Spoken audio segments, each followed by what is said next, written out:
Well, hello ladies and gentleboobs, and in today's video we're going to talk about cameras.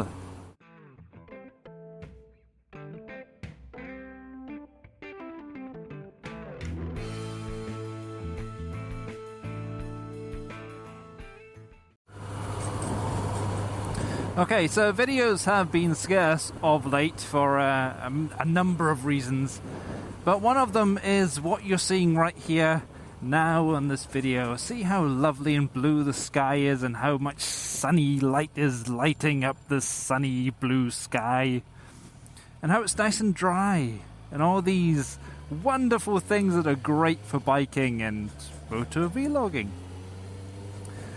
Except I live in Wales, which means that it rains a lot of the time, and even though it's fairly sunny now, that may change at some point in the next 3 seconds. Now the problem I have is with the drift camera, and I have a major issue with drift in particular at the moment. I've always had drift cameras. In fact, I'm going to cut to a picture, or not a picture, I'm going to cut to a video of my camera since I started vlogging, since I started riding a bike pretty much every day. And you'll see a pattern forming in that they're all drift cameras, and they've got steadily worse from when I started up to this point.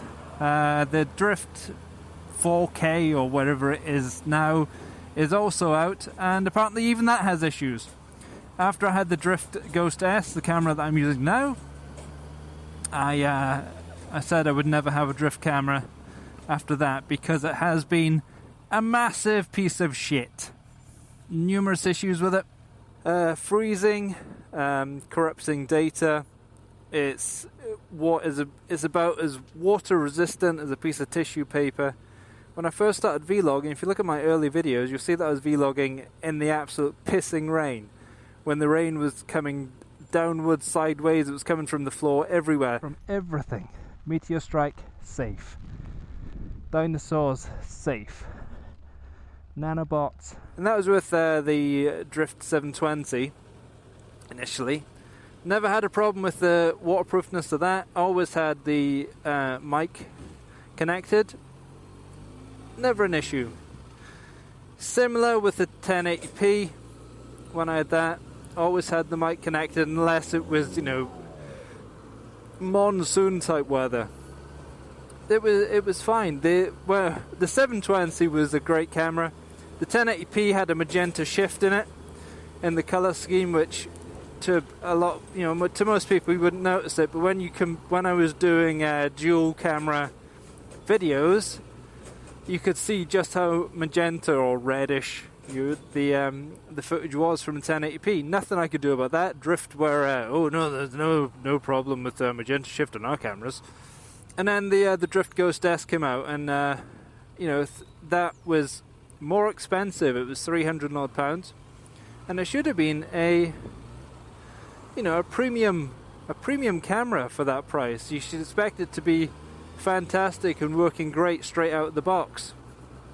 The first one I had, there was an issue with the power button. It just didn't work, and then they got replaced on the guarantee. No problem at all there. But the first thing I noticed straight away was just how rubbish it was in anything other than perfect weather. You only had to take it out with the microphone back on an inclement day, not even a raining day, and it would just, the inside of the screen would just steam up. It's like, that's just not what it should be. It's a premium quality, it's a premium product. It should work. Also with the Ghost S, there was the issue of when you do 60 frames per second. In between the sections of recording, 25 minutes, there would be like a 1.5 second missing bit of video. It didn't even chunk it onto the next section. It was just gone. It was you know, that was unacceptable as well. I contacted Drift about that. They were going to fix it, apparently. They were going to bring out, you know, a firmware update. It was not an issue. Firmware update, promise. That was a lie. They didn't do that. They brought out a fix for the freezing problem that would happen if you turned the camera on and expected it to work as soon as you turned it on. The fix for that was to basically make it that you couldn't use the camera for 10 seconds after you turned it on, which is a bit fucking pointless. And there we are, they got around that. The weird stopping and that this one has, that's never been resolved.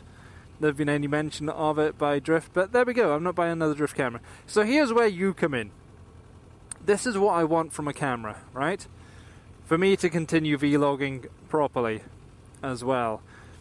It has to have continuous recording. You know, chunks, fine, that's great. You know, I can do 5-minute chunks, doesn't have to be long, as long as it's continuous recording. And with that, with the no audio jumps as well. So continuous recording with no jumps. I don't really care about 60 frames per second. It needs to be at least 1080p, not bothered about 4K, because I haven't got any 4K devices anyway, so I'm not really bothered about seeing everything in super high definition. Maybe in a couple of years, but not today. I would prefer the Drift bullet style shape. I don't like the GoPro shape. And you know, if a GoPro is the one that fits the bill, then that is what I'll have to go with. But I don't like having the GoPro shape sticking off the helmet. It looks awful. I'm sorry everyone who uses GoPros, but you look like a dick. Continuous recording, don't look like a dick. And also the microphone in has to be waterproof. It's as simple as that. There's no point having an action cam if all you can hear is wind noise. What? You know, I don't want to have it. If I've got the microphone connected, I've got to pull over and stop because I see a cloud in the sky, because otherwise the camera's going to blow up if it gets wet. The microphone bit has to be waterproof. That is an essential. Here's my question to you. What cameras do you know of that fit the bill of having continuous recording without jumps, that have a waterproof mic in, and also that don't make you look like a dick? Answers on the postcard in the comments below, please. Thank you. I've been David, you've been awesome, and I shall catch you next time.